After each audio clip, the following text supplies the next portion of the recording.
महामहिम से असत्य वाचन करवाया, ये बात मेरे को कहनी थी, तो आपने देखो कितनी तालियां बजाई। मेरा अध्यक्ष जी सभी सदस्यों से एक आग्रह है कि जब लीडर ऑफ अपोजिशन बोले, इधर का कोई व्यक्ति न बोले, जब नेता पक्ष के बोले मुख्यमंत्री, तब इधर का कोई डिस्टर्ब न करे। मेरे में तो साहब अध्यक्ष जी ये आपका काम नहीं। मेरे में तो खूब बोले, मेरे में तो खूब बोले, जितनी देर बोले उतना टाइम बढ़ा देना, मेरे पास कोई चिंता वाली बात नहीं है, किसी मैं पूरी सुनने को तैयार। अध्यक्ष जी के अंदर शांति पर्व में जहां भीष्म पितामह युधिष्ठिर को राजधर्म का उपदेश देते हैं और वो उपदेश एक श्लोक के माध्यम से सुनाते हैं, वो मैं यहां कहना चाहूंगा। असत्ये न राज्यम स्यात् न सुखम न च कीर्तियः असत्यवादी राजा नाम तजेत प्रजा न संशय। अर्थात झूठ के आधार पर, असत्य के आधार पर न तो राज्य चलता है, न सुख मिलता है, न यश मिलता है। और जो राजा झूठ बोलता है, जो राजा असत्य बोलता है, उसकी प्रजा उसे त्याग देती है, इसमें कोई संदेह नहीं है। जब आपकी सरकार और आपके मुख्यमंत्री जी कह रहे थे कि हमारे संकल्प पत्र के 72% वादे आपने पूरे कर दिए, तो मैं पहले सारे काबिल सदस्य हैं, आप ही बता दो आपके संकल्प पत्र में कितने वादे थे?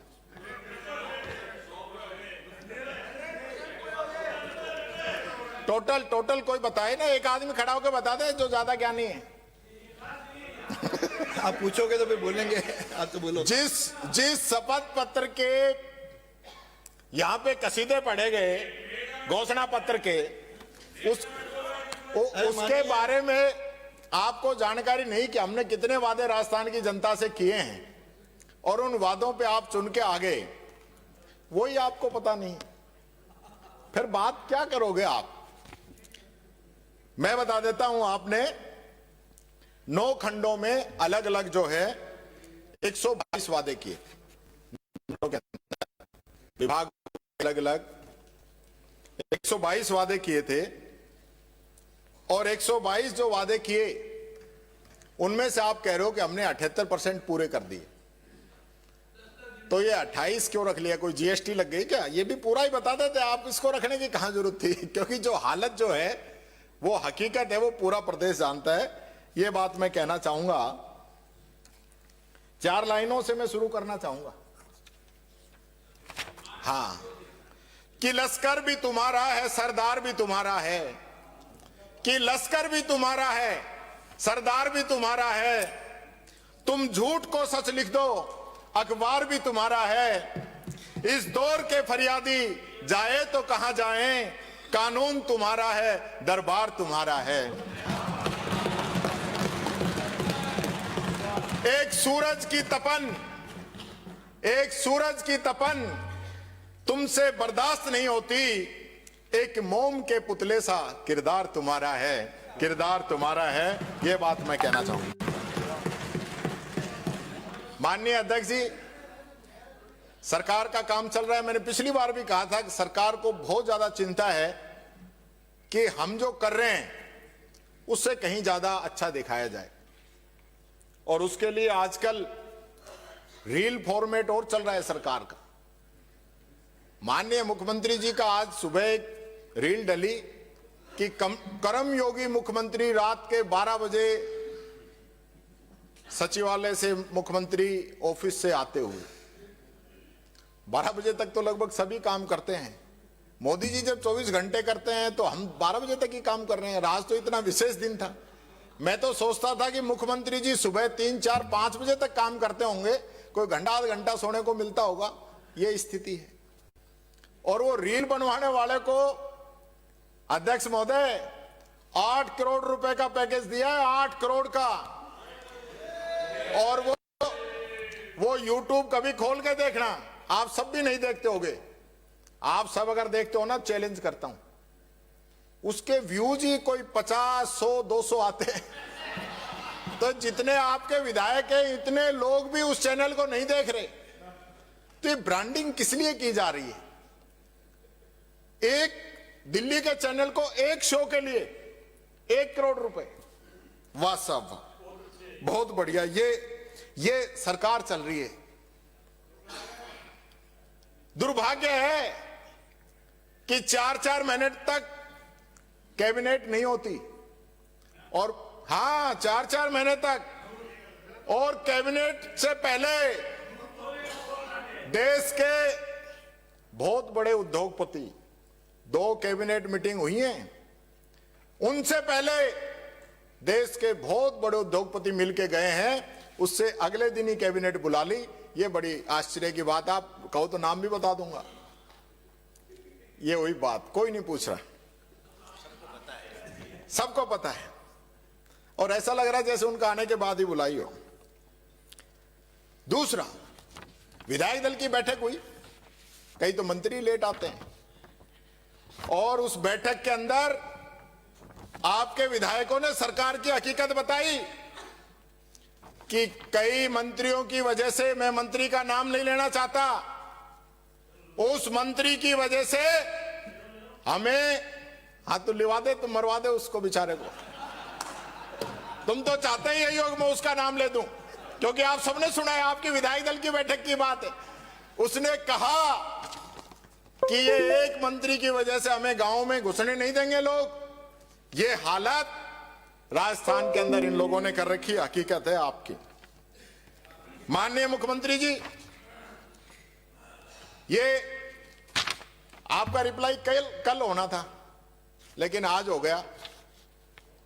मुझे पता चला, अच्छा, तो ये जो सारा जो मामला हुआ, जो अध्यक्ष जी ने भी एक बात कही थी कि मुख्यमंत्री जी एक फोटो खिंचवाते हैं सुनते हुए की, वही फोटो, क्योंकि कल भी उनका भाषण होना था और मुख्यमंत्री जी को वो फोटो खिंचवा के दिल्ली भेजनी थी, इसलिए एक दिन इसको भी सरका दिया गया। ये हकीकत है। जो संसदीय मीटिंग में तय हो गया, बीएससी में मीटिंग में तय हो गया, उसमें कोई क्वेश्चन नहीं किया जा सकता। आपकी मौजूदगी में तय हुआ है, कोई ऐतराज नहीं है। कौन सा कार्यक्रम कब लिया जाएगा, कौन सी कार्यसूची ली जाएगी, उसमें कोई नहीं कहा सकता, उसमें नहीं बोला जा सकता। ये इसको डिलीट कराइए आप। बीएससी की मीटिंग में तय हुआ, इनकी सहमति से तय हुआ है। ध्यान रखें भाई, इतनी जल्दी? अभी तो शुरुआत ही है। मैंने कोई ऐतराज नहीं जताया। माननीय सदस्य, आपका नेता ही बोल रहा है, क्योंकि अपनी सीट पर आइए। मैंने माननीय अध्यक्ष जी अपनी सीट पे कोई असंसदीय बात भी नहीं कही। कोई लोग अपनी सीट पे ही बैठेंगे। बैठक पे जो निर्णय हुआ उस पे भी ऐतराज नहीं जताया। हम तो खुद, आपने कहा तो हमने तो हाँ भरी है कि ठीक है, अच्छी परंपरा है। लेकिन आपका बर्थडे है, आप तो शुभकामनाएं ले हो, आज क्यों चक्करों में पड़ रहे हो?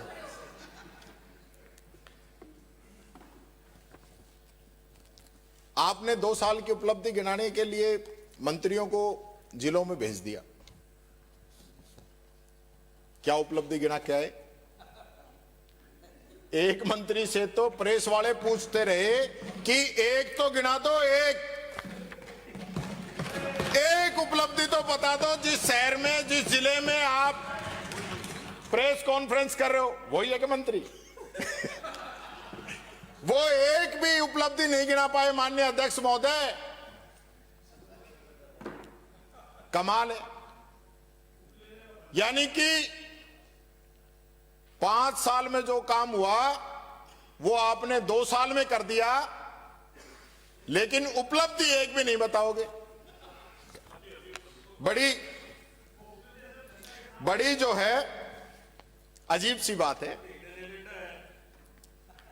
और दूसरा और है, अगर कोई पत्रकार, कोई अखबार अगर कोई सच्चाई को उजागर कर दे तो सीएमओ से, सीएमआर से, अधिकारियों के यहां से फोन जाते हैं कि इसको ठीक करो, डिलीट करो, सरकार का मैसेज सही नहीं जा रहा है। और एक तो ये कह रखा है कि पर्ची सरकार तो अगर किसी अखबार में लिख गया तो समझ लो उसकी ऐड बंद है उसी दिन से। ये हकीकत है। तो मैं कह रहा हूं आप काम करो ना, तो मीडिया मैनेज करने की जरूरत ही कहां है। आप अच्छा काम करो, हम चाहते हैं। देखिए मुझे कई बार कई लोग कहते हैं कि डीजी चले गए, फिर एक आदमी ने कहा कि अब के सीएस भी चले गए, फिर एक ने कहा प्रिंसिपल सेक्रेटरी सीएम भी चले गए। तो मुझे बड़ी चिंता हुई। मैंने कहा सीएम नहीं जाना चाहिए, सीएम हमारा यही रहना चाहिए, कुछ भी हो। आदमी ठीक है, औरों के मुकाबले ठीक है। हम चाहते हैं आप 5 साल रहें, 5 साल रहें अगले। अच्छा, और हटने की दिक्कत यह थी कि अभी गोवर्धन जी के वहां दर्शन करने गए, कोई बात नहीं, दर्शन करने गए तो जब धोख खा रहे थे जूते ही पहन रखे थे। मैंने पूछा यार ये क्या कारण था?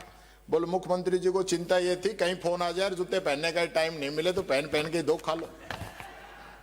ये स्थिति है। आपने जनसुनवाई शुरू की इस पूरी नई साल में, यानी जनवरी और अब फरवरी शुरू होगी। कितनी जनसुनवाई की है मुख्यमंत्री जी? मुख्यमंत्री आवास पे या ऑफिस पे कितनी जनसुनवाई की? आप तो जनसुनवाई कर रहे हैं ना। बीजेपी कार्यालय पे बीजेपी कार्यकर्ताओं की जनसुनवाई हो रही है, तो फिर आम पब्लिक कहां जाएगी? जो इस प्रदेश का विषय है, इस प्रदेश का जो जरूरतमंद व्यक्ति है, जो गरीब है, जो कहीं ना कहीं किसी उम्मीद में है कि मुझे सरकार से लाभ मिलेगा, राहत मिलेगी, मेरे साथ अगर कहीं अन्याय हो रहा है तो मुझे न्याय मिलेगा, तो वो कहां जाएगा? वो पता है मैं मंत्रियों के घरों के बगल में ही रहता हूं।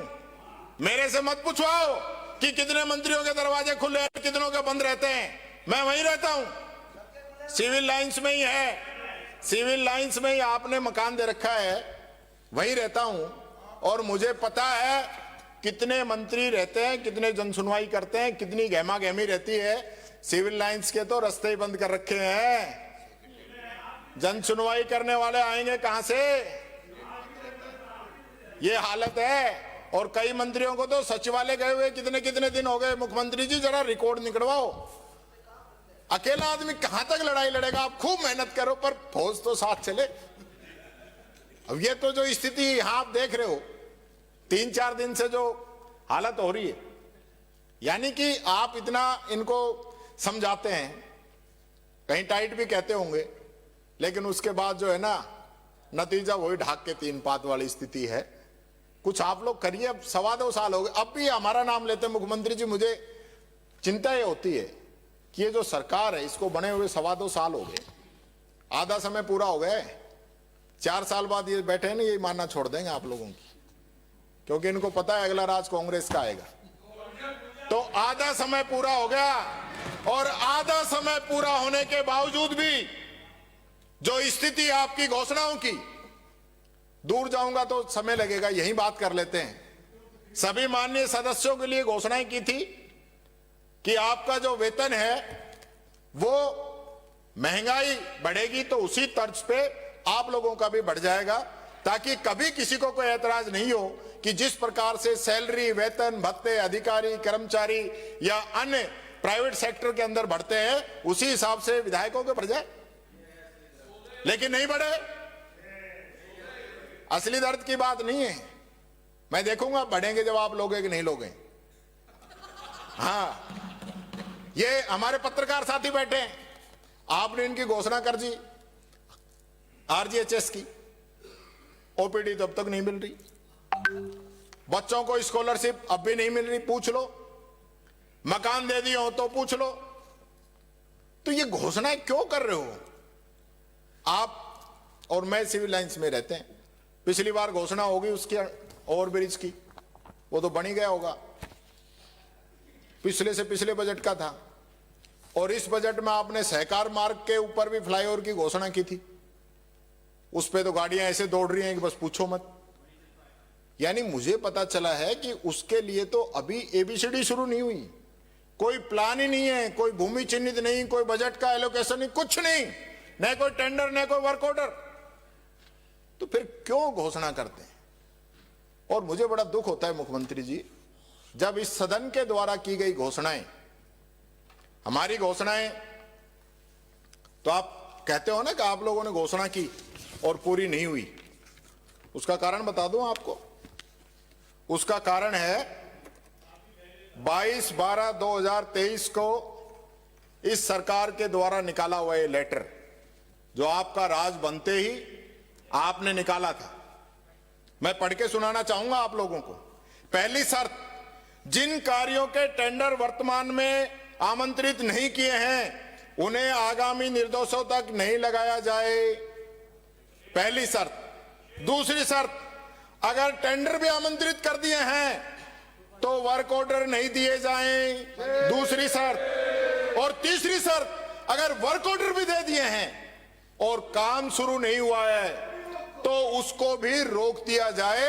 ये हकीकत है इस सरकार की। और मैं चैलेंज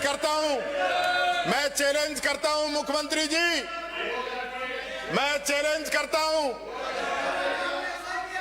75 साल के इतिहास में किसी भी सरकार ने कोई ऐसा एक ऑर्डर सभी कामों के लिए, एक आध के लिए तो कोई कर सकता है, लेकिन टोटल कामों पे आप रोक लगा दो और फिर जनता में ये कहो कि कांग्रेस के बनाए हुए घोषणा की हुई पूरी नहीं हो रही। कैसे होंगी?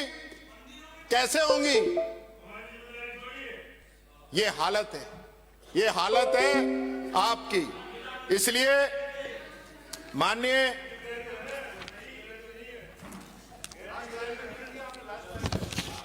मुख्यमंत्री जी, विधायक कहते हैं हमारी जनता नहीं सुनती, अधिकारी कह रहे हैं विधायक हमारी नहीं सुन रहे हैं, और मंत्री कह रहे हैं मुख्यमंत्री नहीं सुन रहे, मुख्यमंत्री कह रहे हैं मेरी तो कोई नहीं सुन रहा।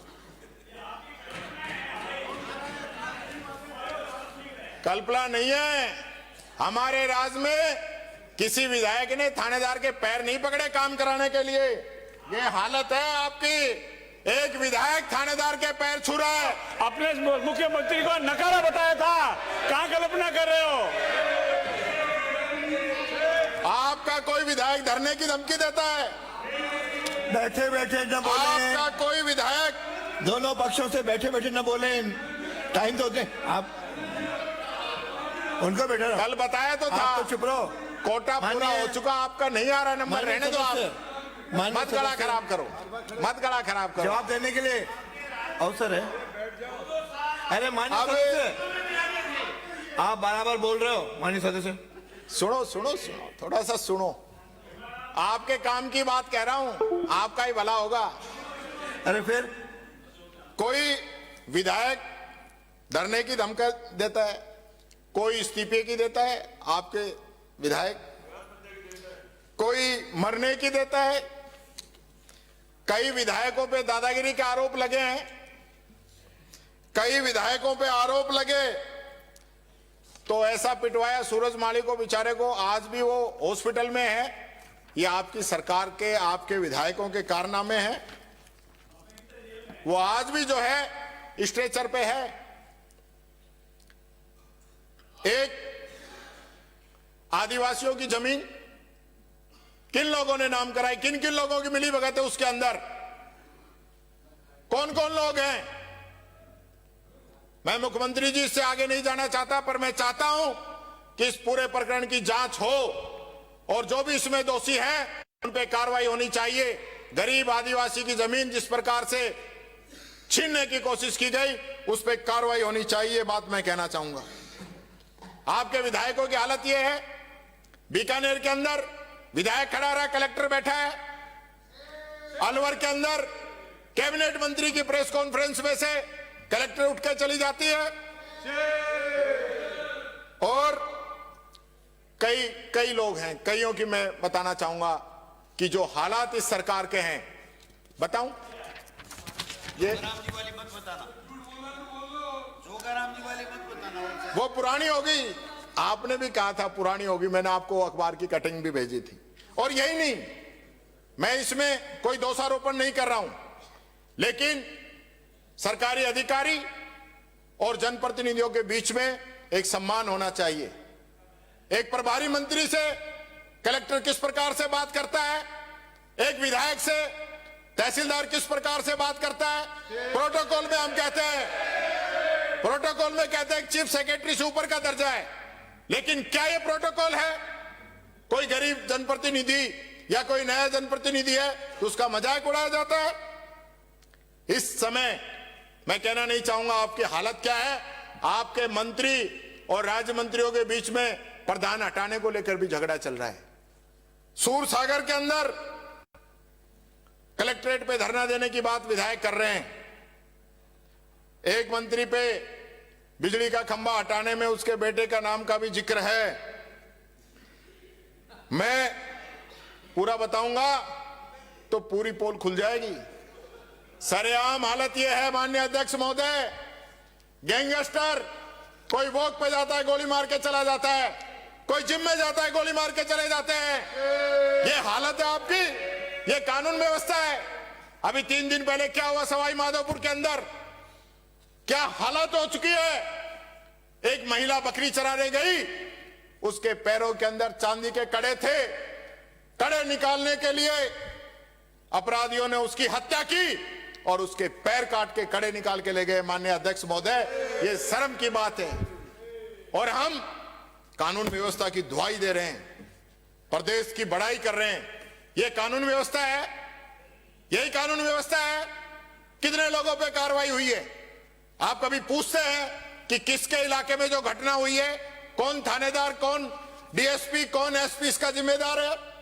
लेकिन हम उनकी जिम्मेदारी तय नहीं करते और उल्टा जनप्रतिनिधियों को आगे करके और धरने प्रदर्शन खत्म करवा देते हैं। ये ऐसे चलने वाला नहीं है मुख्यमंत्री जी। आप काम करना चाहते हैं, आप में अगर काम करने का मादा है तो जहां गलती होती है उन पे कार्रवाई कीजिए।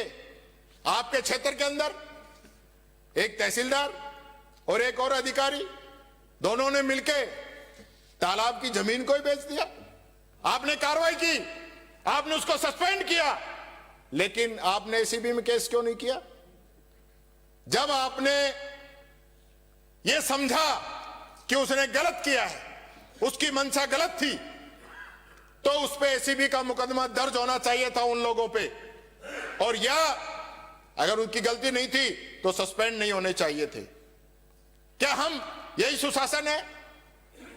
और आपके विधानसभा की बात बता रहा हूं माननीय मुख्यमंत्री जी, जो एसडीएम अपनी सीट पर बैठ के जो निर्णय करके गया राजस्व मामलों के, आज वही एसडीएम आरडब्ल्यू बन के उन्हीं की अपील सुन रहा है।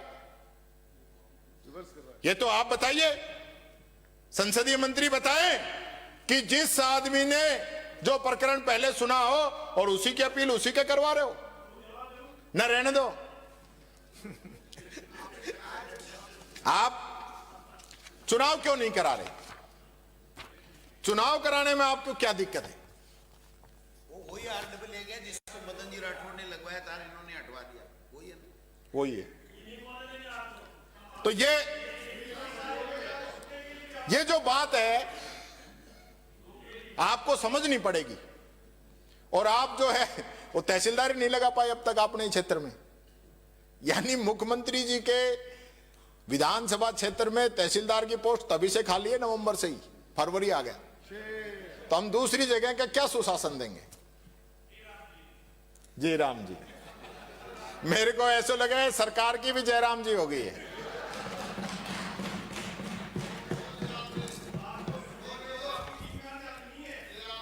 आप लोग तो हो, आप तो हो, मेरे वालों को तो पता ही है, आपको सुनाना है मेरे को तो।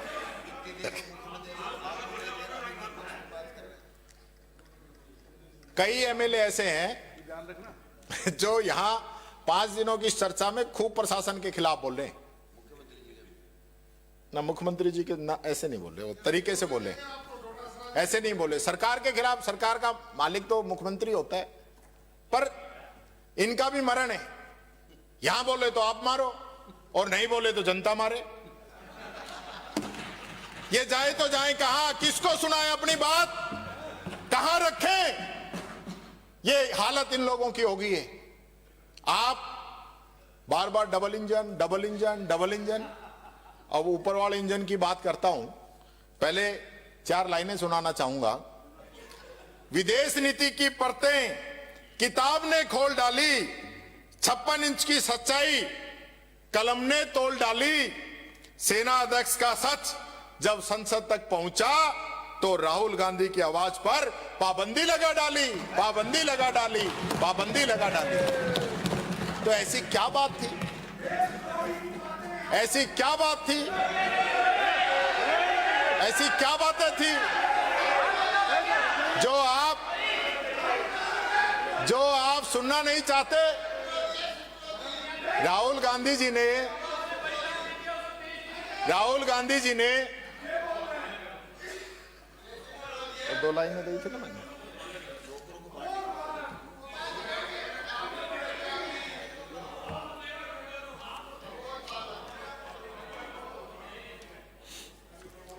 राहुल गांधी जी ने एक बात रखना चाहा, वहां पे रोक दिया। उन्होंने जो बात कही वो अपनी तरफ से नहीं की, जो उस समय के सेनाध्यक्ष थे उन्होंने अपनी बात कही और वो किसी मैगजीन के अंदर प्रकाशित हुई, वही तो बात कही। और मैगजीन में छपी है, ये मैगजीन भी दिखाऊं क्या, जिस मैगजीन में छपी है? यानी कि कोई फर्जी नहीं है, एक एक चीज लेके आया हूं। और इतनी प्रॉब्लम राहुल गांधी जी से, वो राहुल गांधी जी जो देश के लोकसभा के नेता प्रतिपक्ष हैं, 5 बार के सांसद हैं और आपके महामानव से 3 गुना ज्यादा वोटों से जीते हुए हैं, 2 जगह जीते हुए हैं। ये एक जगह बड़ी मुश्किल से जीते हैं, वो बंदा 2 जगह जीता है, 3 गुना वोटों से जीता है। जिसके पिताजी ने प्रधानमंत्री रहा है, जिसकी दादी प्रधानमंत्री रही है, जिन्होंने देश के लिए अपनी जान दी है, इसके लिए आप इस प्रकार की बातें करते हो? वो जो बात कहते हैं वो हकीकत है। हो सकता है कि आप जो है शोर शराबे के अंदर इस प्रकार की बातें कहोगे। मैं 2 लाइनें उनके लिए भी कहना चाहूंगा कि है बहुत अंधियार, अब सूरज निकलना चाहिए। जिस तरह से भी हो, ये मौसम बदलना चाहिए। रोज जो चेहरे बदलते हैं लिबासों की तरह, कि रोज जो चेहरे बदलते हैं लिबासों की तरह, अब जनाजा जोर से उन लोगों का निकलना चाहिए। फूल बनकर जो जिया वो यहां मसला गया, जिसको फौलाद के साचे में डलना चाहिए। छीनता हो जब तुम्हारा हक कोई, उस वक्त आंख में आंसू नहीं 16 निकलना चाहिए।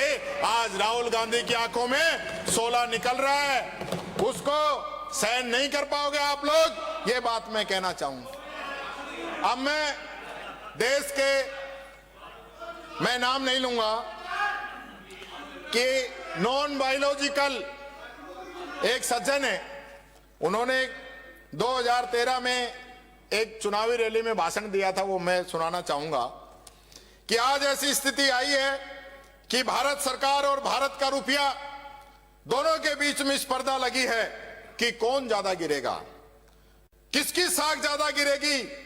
रुपए की कीमत गिर रही है या दिल्ली में बैठे सरकार की कीमत गिर रही है, देश आज ये पूछ रहा है।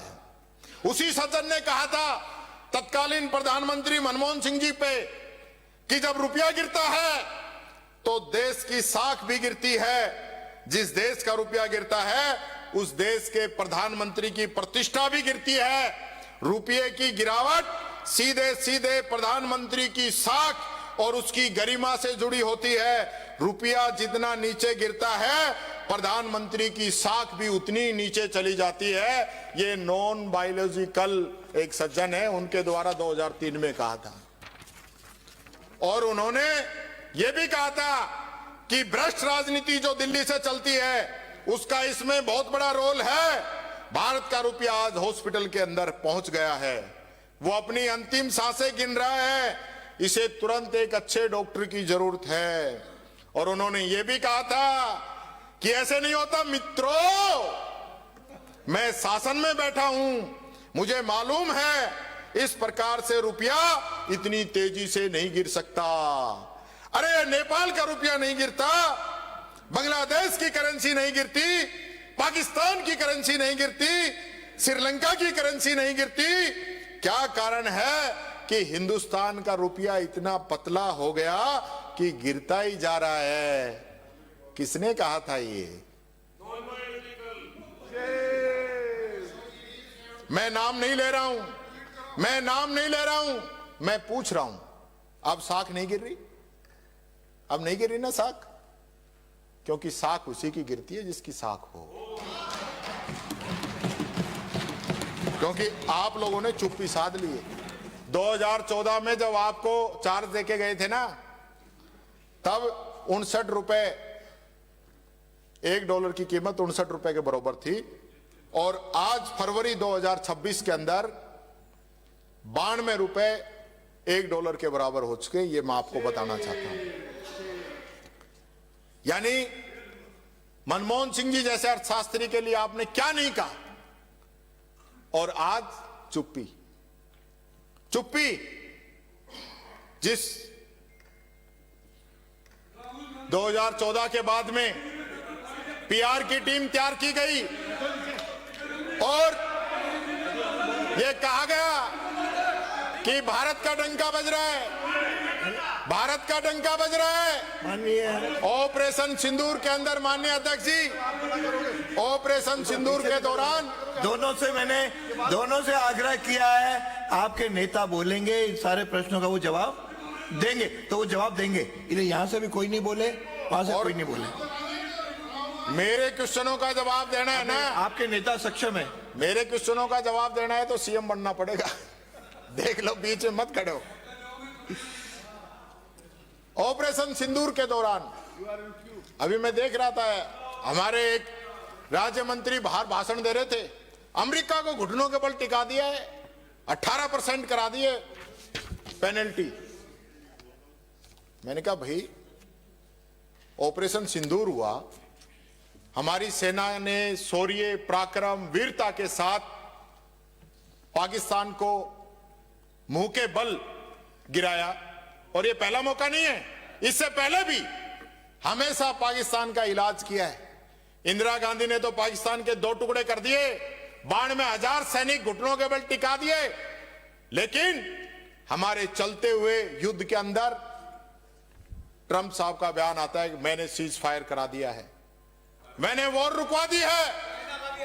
और वो एक बार नहीं, 70 बार ये बात बोल चुका है। और जो विदेश नीति की जो बात कर रहे थे ना, मैं उस पर भी आऊंगा, उस पर भी आऊंगा। जो विदेश नीति की बात कर रहे थे, हमारा देश जहां पाकिस्तान के आतंकवादी आकर इस प्रकार की कायराना हरकत करके गए, उस पे हमारे देश के साथ एक भी कोई भी देश आके खड़ा नहीं हुआ। और पाकिस्तान के साथ चीन, अजरबैजान, तुर्की, मलेशिया जैसे लोग के देश आके खड़े हो गए और हमारे साथ एक देश नहीं आके खड़ा हुआ। यह विदेश नीति है। और वही पाकिस्तान के सेना अध्यक्ष को अमेरिका व्हाइट हाउस में बुलाकर नाश्ता करा रहा है। और आप बात कर रहे हो अमेरिका की। जब ट्रंप ने पहले भाषण दिया तो मोदी जी को नहीं बुलाया शपथ ग्रहण में, और वो बार बार हमारे देश के प्रधानमंत्री की जिस प्रकार की बातें करता है, आप लोग भले ही साइन कर लेते हो, मैं साइन नहीं करूंगा, न मेरा दल साइन करेगा। वो बीजेपी के प्रधानमंत्री नहीं है, इस देश के भी प्रधानमंत्री हैं। अमेरिका को कोई हक नहीं है कि वो मोदी जी के बारे में इस प्रकार की बातें करे। हम लोगों को बोलना चाहिए, लेकिन हम राजनीतिक कारणों की वजह से नहीं बोल पाते। ये वही देश है जहां इंदिरा गांधी ने अमेरिका का 7वां बेड़ा वापस कर दिया था। ये वही देश है जहां महात्मा गांधी के आज सैकड़ों देशों के अंदर प्रतिमाएं लगी हैं, उन लोग उनको फॉलो करते हैं। और आज भारत के लिए अमेरिका किस प्रकार की बातें करता है। और आप सुनिए, यही नहीं, उन्होंने टैरिफ लगाया हम पे, टैरिफ के ऊपर पेनल्टी लगाई और अब टैरिफ वापस 18% कर दिया। ये 18 से पहले कितना था ये भी बता दो, कितना था बता दो। 3% टैक्स था जिसको बढ़ा के 50 किया और अब घटा के 18 कर दिया। हम वाहवाही कर रहे हैं, ये 2-3 मंत्री तो बाहर जाके बाइट दे रहे हैं, बहुत बड़ा काम कर दिया हमने। और उसके जो हमने टैरिफ लगाया है वो जीरो टैरिफ, हम अमेरिका पे कोई टैरिफ नहीं लगाएंगे। और रूस जो हमारा मित्र देश रहा है उससे भी तेल नहीं खरीदेंगे, ये ट्रंप ने कहा है। कमाल है, उन्होंने हमारे हिंदुस्तान के लोगों को बेड़ियां लगा लगा कर भेजा। क्या हालत, कोई बोलने को राजी नहीं। और जबकि कोलंबिया, मैक्सिको, ब्राजील और होंडुरास जैसे जो देश हैं उन्होंने इस पे कड़ी आपत्ति जताई, लेकिन हमारे देश की तरफ से कोई इस पे आपत्ति नहीं जताई गई। मैं समझता हूं मजबूरी होगी आपको, आप वंदे मातरम के 150 वर्ष मना रहे हैं।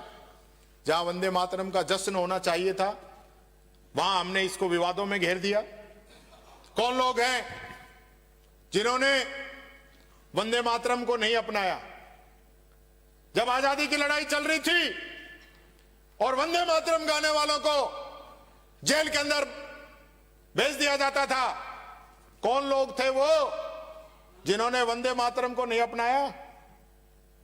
आरएसएस के लोग थे जिन्होंने वंदे मातरम को नहीं अपनाया और पीछे तक भी उनके हेडक्वार्टर पे राष्ट्रीय तिरंगा नहीं लगा। ये बात मैं कहना चाहूंगा। मैं पूछना चाहता हूं कि आज इस सदन के अंदर आप लोग 115 लोग हैं ना, आप बता दो। 7 आदमी खड़े हुए हैं, यानी 7 ही हैं आरएसएस के, बाकी वैसे ही। ज्यादा आप जो ऐसे हैं संगठन की चर्चा न करें। आप में से बता दें, पूरी बीजेपी के जो लोग हैं वो बता दें कि वंदे मातरम का कौन सा वो हिस्सा हटाया गया जिस पे विवाद हुआ है? कौन गा के बता दे, बता दो। इतने ही देशभक्त हो ना आप लोग, तो राष्ट्रभक्त हैं आप लोग, तो राष्ट्रभक्त हैं। हाँ सुनाओ सुनाओ सुना दो, मैं बैठ गया। सुनाओ सुनाओ, मैं सुनना चाहता हूं। आप नहीं सुना पाओगे क्योंकि अरे एक साथ मैंने अनुमति नहीं दी है किसी को, इसलिए नहीं बोल रहे हैं। आप ज्यादा उनकी चर्चा करोगे ये भी सब खड़े हो जाएंगे। वो मैं समझ गया। चर्चा न करो जिससे कहीं आपको दिक्कत आए। मैंने आपको कहा आप बोलो। मैंने कोई गलत पूछ ले ये तो आप बता सकते थे ना कि भाई कौन सी पंक्ति हटाई थी। मुझे पता था पहले ही। जब वीर झूल रहे थे फांसी के फंदों पर, तब ये दूर खड़े थे अपने ही धंधों पर। भगत बिस्मिल आजाद ने जब दी थी अपनी जान, इतिहास में ढूंढ कर बताओ कहां था इनका निशान, कहां था इनका निशान। ये बात मैं कहना चाहूंगा। माननीय अध्यक्ष महोदय, आपकी जो बजट घोषणाएं है ना, 2 बजट में आपने 2717 घोषणाएं की हैं, जिनमें से अभी और भी मेटेरियल, चिंता मत करो, बढ़ा दी अध्यक्ष जी ने मेरी। अभी नहीं बढ़ाया। ये अपन विदेशों की और 2717 जो आपकी बजट घोषणाएं है ना अभिभाषण में, उनमें से 754 ही हुई है पूरी। ये हकीकत है। और पिछले साल की तो 18 से 20% ही पूरी हुई है। ये बेचारों की गलती नहीं है। यहां जो क्वेश्चन लग रहे हैं, मंत्री फंस रहे हैं, इनकी गलती नहीं है। जब 18% ही पूरी होगी तो मंत्री यहां तो सही जवाब देगा, कौन सा पुल बन गया, कौन सा नल लग गया, कौन सी सड़क बन गई, यही तो कहेगा। हाथ बता दी, सिविल लाइंस का दोनों ही ना बना, सहकार मार्ग भी नहीं बना। ये स्थिति है, ये मैं आपको कहना चाहूंगा। मैं थोड़ी सी चर्चा जो है, पिछले दिनों जो कार्रवाई चली उनकी करना चाहूंगा कि नाम काटने जोड़ने का काम था। यानी कि मैं एसआईआर पे चर्चा नहीं कर रहा हूं और पंचायत राज के चुनाव यहां भी होने हैं। और मैं एक बात पूछना चाहता हूं अध्यक्ष जी, जिस एसआईआर पे बिहार में चर्चा होगी, जिस एसआईआर पे हरियाणा में चर्चा होगी, जिस एसआईआर पे लोकसभा में चर्चा होगी, हमें चर्चा कराने में क्या दिक्कत है? हम कोई प्रक्रिया पे उंगली नहीं उठा रहे। माननीय मुख्यमंत्री जी, मुझे आप पे पूरा यकीन है और मैं चाहता हूं आपका साथ मुझे मिले। इसमें एसआईआर का जो मामला है वो बड़ा गंभीर था। वो पेन ड्राइव कहां से आई? जो फॉर्म सब बटे एक ही दिन में, जो फॉर्म बांटे गए, जिनका ऐतराज हुआ। एक सेकंड। एसआईआर पर हमारी ओर से कानूनन ऐतराज उठाया गया, आपने उसकी व्यवस्था दे दी। उस व्यवस्था का उल्लंघन करना ही अपने आप में गलत है, इसीलिए उस पर किसी तरह का कोई भी कथन विधानसभा की पटल पर जब तक आपकी व्यवस्था नहीं आ जाए तब तक नहीं कहा जा सकता। चर्चा न करें। मैं कोई एसआईआर की प्रक्रिया पे उंगली नहीं उठा रहा, एसआईआर के नियमों पे उंगली नहीं उठा रहा, एसआईआर के विरोध में उंगली नहीं उठा रहा। लेकिन वो पेन ड्राइव कहां से आई? बंबई से फार्म प्रिंट हुए थे क्या? और सब जगह जो बांटे गए, मैं तो मुख्यमंत्री जी से निवेदन कर रहा हूं कि इतनी जांच करा रहे हो, एक इसकी भी जांच करा दो, इसकी जांच करा दो कि ये फार्म कहां से आए और क्यों बांटे गए। मैं आपके उन मंत्रियों का नाम नहीं ले रहा जो हवाई जहाज लेके आए थे यहाँ। इसका फिर जवाब, इसका गलत स्टेटमेंट है। जब तक आपकी व्यवस्था नहीं आ जाए उसके किसी भी पार्ट पर कोई भी चर्चा, कोई भी कथन, कोई भी अभिकथन इस विधानसभा के कोई अतिक्रमण नहीं है, कोई अतिक्रमण नहीं नेता से अपेक्षा करता हूं कोई मंत्री का नाम नहीं लिया, का आदर करेंगे। मैंने कोई मंत्री का नाम नहीं लिया, मैंने कोई प्रक्रिया की कोई बात नहीं चर्चा न की। करें। मैं मुख्यमंत्री जी से तो अपील कर ही सकता हूं कि जांच कराने की। वो पेन ड्राइव कहां से आई थी, कौन हवाई जहाज में देके गए थे, बताऊं क्या नाम? मैं तो खुद ही सदन की मर्यादाएं रखना चाहता हूं और मैं चाहता हूं कि राजस्थान की परंपरा ऐसी कभी नहीं रही कि राजस्थान के अंदर जो काम नियम कानून से चलता है। और इसमें भी मैं धन्यवाद देना चाहूंगा बहुत से अधिकारी कर्मचारियों को जिन्होंने अपने कर्तव्य का निर्वहन किया, उन बीएलओ को भी जिन्होंने लिख के दिया कि हम ऐसा गलत काम नहीं करेंगे। ऐसा काम नहीं होना चाहिए, हमारी परिपाटी नहीं है। यानी ऐसे नहीं तो वैसे। मैं पहली बार कोई दलित आदमी नेता प्रतिपक्ष बनाए। अध्यक्ष जी, बड़ी मुश्किल से जीत के आया हूं, मेरी कांग्रेस पार्टी ने मुझे आशीर्वाद दिया। यानी मेरे वोट काटने के लिए 25,000 फार्म अलवर ग्रामीण के अंदर भिजवा दिए। 25,000 फॉर्म, यानी कि जो जितने से जीत का उतने हरवाओ। ऐसा मत करो, मैं आता रहूंगा तो मन लगा रहेगा।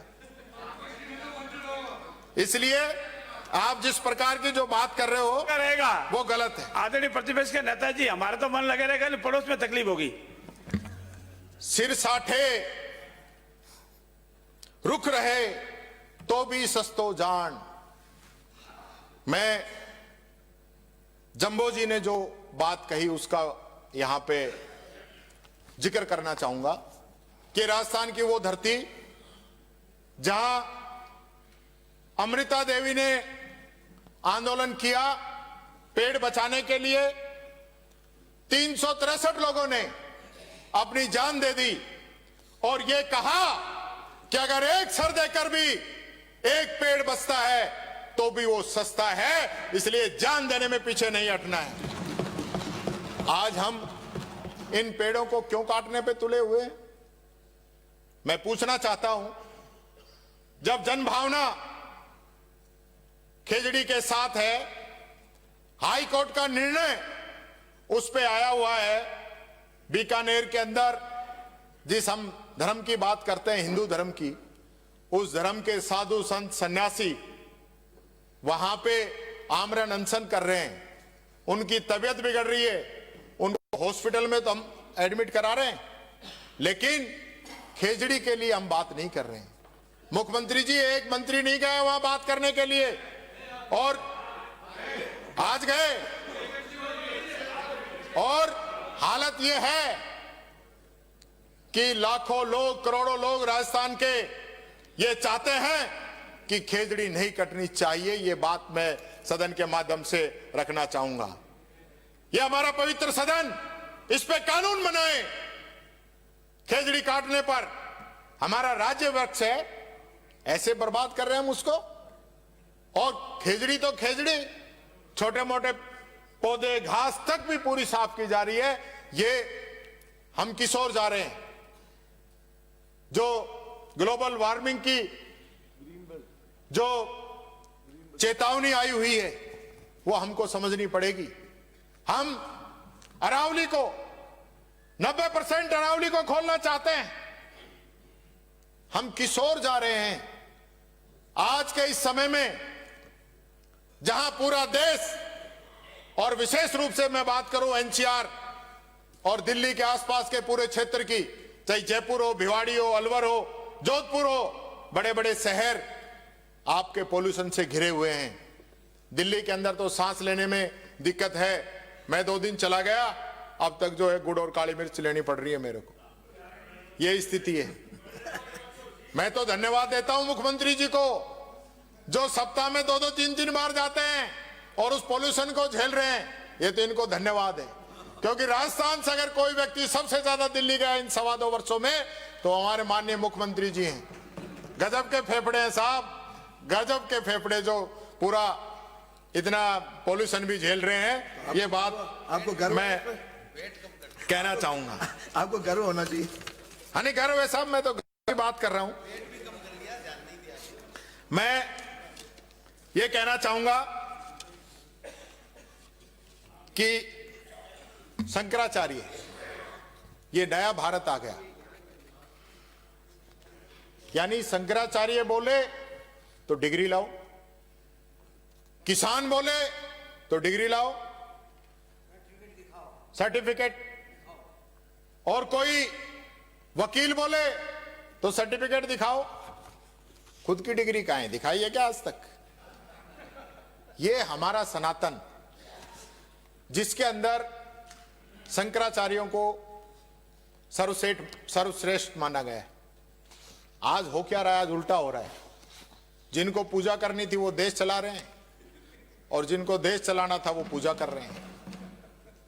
यानी कि राम मंदिर का जब शुभारंभ हुआ तो जितने भी ब्राह्मण, पंडित, शंकराचार्य, वो सब तो दूर बैठे थे, और हमारे माननीय जो है वो पूजा कर रहे थे।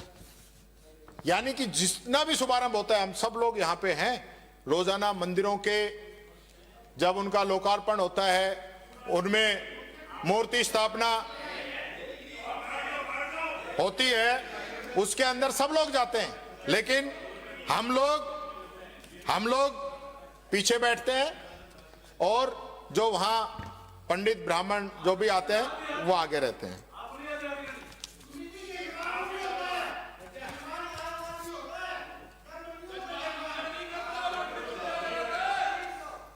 अच्छा चलो इस पे आ जाऊं, अभिभाषण पे आ जाऊं। अब आगे कुछ समय कम होता है। अभिभाषण पे आ जाता हूं अभी तक कि आपने जो है ना, अभिभाषण पे आ जाता हूं। जो घोषणा पत्र की सबसे पहली आपकी घोषणा है वो है किसानों को 12,000 रुपए देने की। दे दिए 12,000? हाँ या ना? हाँ या ना? अरे आप तो बोलो, नो जवाब देंगे। नो माननीय नो बोल रहे हैं सारे। इनसे पूछने की जगह आप तो बोलो, मुख्यमंत्री जवाब देंगे। फिर नहीं। बोलोगे तो ये भी सब बोलेंगे तो आपका समय जाएगा। नहीं दे पा ये रहे। पूछो मत, पहले आप अपना पेज बोलो। पे 10 मिनट बाकी हैं। पर ये माननीय अध्यक्ष महोदय, मैं सिर्फ हाँ या ना में चाहता हूं जवाब में। आपने घोषणा की 12,000 रुपए किसान सम्मान निधि देंगे, हाँ या ना? आपने कहा गेहूं पे 2,700 रुपए एमएसपी पे खरीदेंगे, हाँ या ना? आपने कहा एमएसपी पर ज्वार और बाजरा खरीदेंगे, कितना बाजरा खरीदा आपने, हाँ या ना? आपने कहा कि जो किसानों की जमीन नीलाम होगी उस पे कानून बनाएंगे, हाँ या ना? आपने कहा चना, मूंग, उड़द की एमएसपी खरीद के लक्ष्य को दोगुना करेंगे, हाँ या ना? आपने, अरे भाई वही जनता के बीच में जाना है। आपने 1 लाख युवाओं को नियुक्ति की बात की। आप बता देना उन 1 लाख में आपके समय में जिसने अप्लाई किया हो और आपने नियुक्ति दी हो उस आदमी का नाम बता देना। आपने 12 बिंदु संख्या 12 में आपने खेलो इंडिया का जिक्र किया है। ऐसा गेम मैंने नहीं देखा। मैं पूरे समय का मैं शॉर्ट में बता देता हूं। 400 मीटर रेस में एक आदमी दौड़ रहा था, एक ही महिला। 400 मीटर पुरुष में 2 पुरुष दौड़ रहे थे। 5000 मीटर महिला रेस में 2 दौड़ रहे थे। 400 मीटर हर्डल रेस में 1 दौड़ रहा था। यानी कि सिल्वर, गोल्ड, कांस्य यानी मेडल तक लेने वाले नहीं थे। और इसमें सबसे बड़ी बात, जो वहां खाली कुर्सी थी, मुख्यमंत्री जी उनको संबोधित कर रहे थे, ये और है। आपने बिंदु संख्या 20 में कहा कि यूनिफॉर्म की राशि 1200 देंगे। 600 रुपए दे रहे हो। मोदी पहने 10 लाख को सूट और ये बेचारा बाड़का को 300 रुपया एक ड्रेस का, यानी 600 रुपए में 2 ड्रेस, किताब भी, 2 यूनिफॉर्म भी और स्कूल बैग भी। वाह भाई वाह, तुम बहुत जोर का। 1200 की घोषणा 600 दिया है और उसमें भी ईडब्ल्यूएस को नहीं, ओबीसी को नहीं, सिर्फ SC ST को दिया है। बाकियों को क्यों नहीं भाई? बच्चे तो सभी कास्टों के हैं। ये बात मैं कहना चाहूंगा। 22 में आपने कहा कि 185 कॉलेजों के भवन लोकार्पित किए हैं। ये 185 में आपने मंजूर किया और बनाया हो वो बता देना। ये हमारे काम वालों की रिबन काट काट के ऐसा मत करो। राजीव गांधी स्कॉलरशिप क्या हाल कर दिया आपने? उसका क्या हाल किया? राजीव गांधी स्कॉलरशिप का नाम बदल दिया, कोई बात नहीं। हालत ये कर दी कि पहले जो है टॉप की 150 यूनिवर्सिटी थी, उनमें एडमिशन होता था, लेकिन आपने बहुत सीमित कर दिया। 50 टॉप यूनिवर्सिटी कर दी और संख्या भी इसको आधी घटा दी। पहले जो 300 बच्चे थे उनको 150 कर दिया। ये बात मैं कहना चाहूंगा आपके इसकी हकीकत। यानी शिक्षा से तो आपको ऐसा लग रहा है कि भाई शिक्षा में बाबा साहब अम्बेडकर बाहर पढ़ के आए थे विदेश से, पंडित जवाहरलाल नेहरू, सरदार पटेल और आपके गुरु भी वहीं पढ़ के आए थे। तो हमारे बच्चे पढ़ने जाए तो क्या दिक्कत है? क्या दिक्कत है? कहां जाए? यहां जाए तो बिल्डिंग गिर जाती है। 3768 स्कूल आज की तारीख में जर्जर है और इस सरकार ने 1 रुपया मंजूर नहीं किया है। 40,000 से अधिक टॉयलेट नहीं है। 83,000 से अधिक कमरे टूटे पड़े हैं। कहां चले जाएं? कहां चले जाएं? ये स्थिति इस सरकार की है। मैं बात कहना चाहूंगा। राइजिंग राजस्थान की बात कर लें। ये राइजिंग राजस्थान का चक्कर क्या है? आप हमको बताते क्यों नहीं? राइजिंग राजस्थान में आपने कहा 35 लाख करोड़ के MOU हो गए। तो MOU बताओ तो सही सदन को, राजस्थान की जनता को, राजस्थान के हर एक नागरिक को बताना पड़ेगा। ये वो समय नहीं है। ये वो समय नहीं है। ये वो एक जब नाश मनुष्य पे छाता है पहले विवेक मर जाता है। इस चीज का ध्यान रखना आप, क्योंकि पिछली बार ERCP पे पूछा तब भी मुख्यमंत्री जी कह रहे थे कौन पूछने वाले हो, किसकी ERCP, क्यों बताएं, हम हैं। और वही बात राइजिंग राजस्थान पे संसदीय मंत्री बोल रहे हैं, मालिक नहीं हो, मालिक नहीं हो, मालिक नहीं हो, ट्रस्टी हो, ट्रस्टी हो, राजस्थान की जनता के ट्रस्टी हो। बताना पड़ेगा कौन से नियम। RTI लगाएं, नहीं देते हो। विधानसभा में क्वेश्चन लगाएं, नहीं देते हो। और कौन सा नियम बच गया? यहां पूछ रहा हूं, नहीं बताते हो। हद हो गई आप लोगों के आगे, हद हो गई। क्यों ऐसा छुपाते हो? ये बात मैं आपसे पूछना चाहता हूं। ये बात आपका सवाल, अब ये सवाल नहीं, आप तो ये बोल रहे हैं। नो ब्राजो, आप नियमों का बता दिलवा दूंगा। आपका नेता बोल रहे हैं। बिंदु संख्या 36 में आपने नीतियां गिनाई हैं, लेकिन नीयत नहीं गिनाई है। जरा नीयत भी बता दो, नीयत क्या है आप लोगों की, जनता को पता चल जाए। बिंदु संख्या 46 में आपने कहा कि फसल बीमा योजना की बात कही, भरतपुर और जोधपुर में ही 2-2, 3-3 साल के मुआवजे अटके पड़े हैं। मौजूदा मुख्यमंत्री और पूर्व मुख्यमंत्री के जिले के अंदर ये बात मैं आप लोगों से कहना चाहूंगा। एक और ही नया ट्रेंड चला दिया कि यानी कि जहां कांग्रेस का विधायक है तो बारिश से 1100 mm से ज्यादा हो जाए मुआवजा नहीं मिलेगा, और बीजेपी का एमएलए है तो 500 हो जाए जब भी मुआवजा मिल जाएगा। ये ऐसा तो किसानों को तो मत बांटो भाई। आप लोग हार गए होंगे पर 30%, 40%, 25%, 49% कुछ वोट आपको भी मिले हैं। ये जनता तो सबकी है, यानी कि प्रमाण ये रहा। ये मैं माननीय अध्यक्ष जी, ये मुआवजे का प्रमाण मैं टेबल करूंगा, मैं लेके आया हूं, मेरे पास है, ये टेबल करूंगा। डीएपी की किल्लत खुद आपके मंत्री ने छापे मारे और कहा नकली यूरिया बन रहा है, नकली खाद बन रहा है। मैंने पिछली बार भी पूछा था, आज भी पूछ रहा हूं, कितने लोग जेल के अंदर गए? मंत्री गायब है। कितनी फैक्ट्रियों पे आपने कार्रवाई की? मंत्री कहाँ है? 63 कटिंग इसकी भी लेके आए हूं जो यूरिया किसानों को मिलने के लिए आधार कार्ड तक लाइन पे लगवा दिया। आप लोगों ने कुछ तो शर्म करो। उसी किसान से वोट मांगते हो और उसी को लाठियां खाने पे मजबूर करते हो। ये आप लोगों की हकीकत है, ये बात करना चाहूंगा। बिंदु संख्या 58 में आपने कहा मंगला पशु बीमा, 40 लाख का वादा, 13 लाख का बीमा, बहुत बढ़िया। मुख्यमंत्री नेताजी दुग्ध किरोड़ जी वाला लफड़ा दोबारा हो गया क्या? आज आए नहीं। अब वाइंड अप। संबल योजना में 5 रुपए लीटर सब्सिडी का प्रावधान है। दे रहे हो? कितने समय में दे रहे हो बता दो। और पन्नाधाय योजना का जो स्कूलों में दूध दिया है आपने, कब से पैसा नहीं दिया है? कब से पैसा नहीं दिया है? कमाल हो गया। ये डेयरी, ये किसान वो घाटे में चल रहा है और आप घोषणा कर रहे हो और वहां पेमेंट नहीं हो रही है। ये बात है आपकी।